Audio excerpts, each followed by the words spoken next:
Well, delighted to say that joining me in the studio to talk about this is our Home and Security Editor, Mark White. Good afternoon to you, Mark.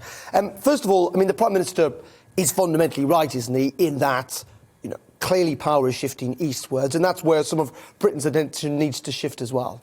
And it is shifting in that direction. We've seen it. And the AUKUS deal is, I think, the most significant illustration of that so far. This multi-billion-pound deal with the Australian government between the US and Britain to help them build these nuclear-powered submarines. So not ballistic nuclear missile submarines, but submarines that are powered by nuclear propulsion, which can stay under the ocean much longer, are much more effective in being a proper defence to the Australians and that region. No one mentioned them by name, but of course China. They're talking about China. Yeah. And there is real concern about the increasingly assertive nature of China, the rhetoric and the militarily... I'll try that again. Yeah. The security assertiveness in that part of the region, the South China Seas as well. But it's interesting, though, isn't it, in the sense that, China would say this is our backyard, just like America regards, the Caribbean as its backyard to a degree and Central America.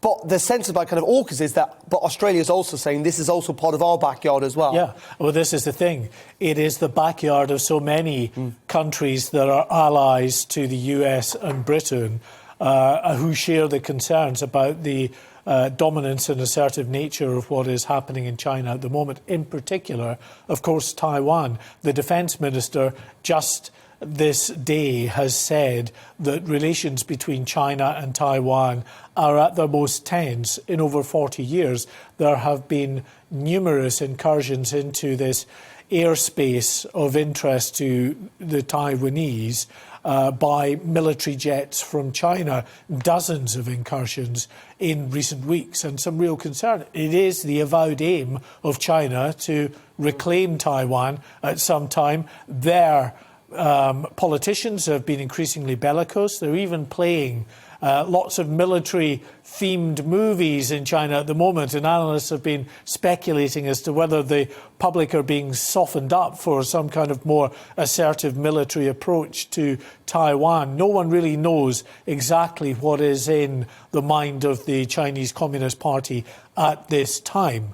But there is real concern. Yeah, we saw the reaction, of course, from the Chinese when the Type 23 destroyer HMS Richmond passed through the Taiwan Strait just a few weeks ago en route to Vietnam. It was a very deliberate... There it is. It was, a very deliberate move by the British to exert their freedom of navigation in that area, of course, that is very sensitive. But they want to make that point that these vessels should be allowed to travel freely in that part of the world, that China can't just claim this as their own, that China can't just, as it is doing, take barren atolls in the Pacific region and then start building airfields and the like. But then there's the kind of wider argument about, because the United States has obviously said, it's an ally of Taiwan. It's to a degree, how much would it back it if it really came down to it? Would we go to war with China over Taiwan?